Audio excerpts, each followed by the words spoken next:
Alright, hello everyone, this is Dimitri, and I'm deciding to make my second vlog.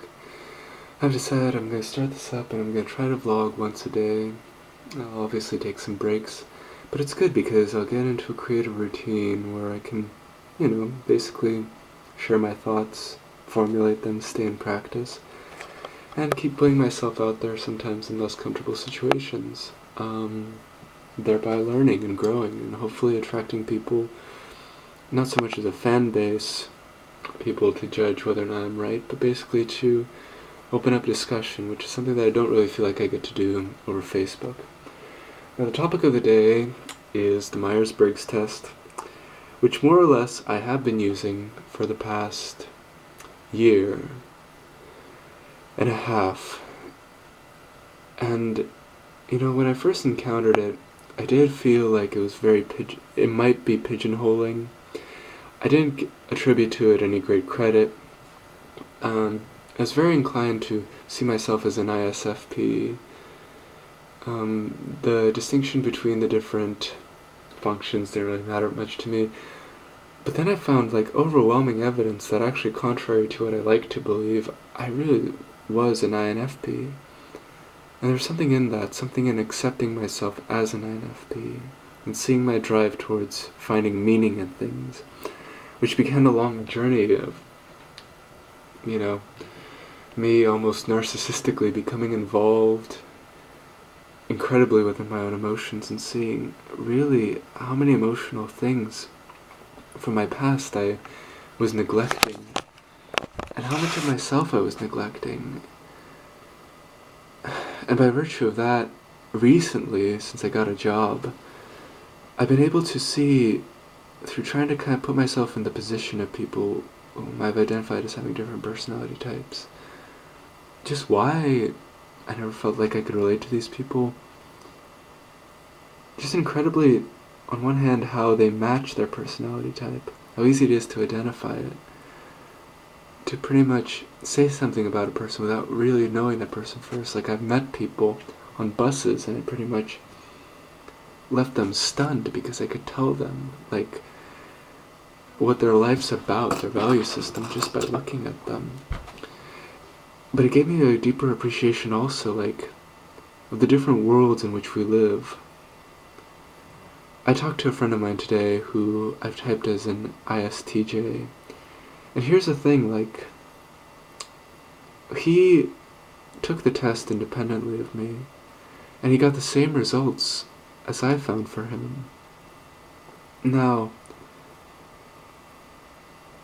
I normally, in a conversation with an old friend, I try not to bring this up if the person doesn't believe in the personality test, him or herself.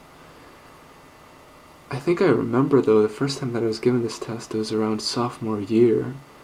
I got it from a friend of a friend, and I don't even remember. I didn't understand the difference between intuition and sensing, thinking, and feeling at all. But I'm pretty sure that 4 years before I actually took the test for myself, online, I probably got the same result. It describes so adequately why I suffered in high school, how idealistic I was. And if I look back, you might always make the scientific claim that the personality test is unscientific. But I look back at my life, at my poetry, at the things that people remember me for, and the accounts mainly from people that I've spoken with since before I took the test.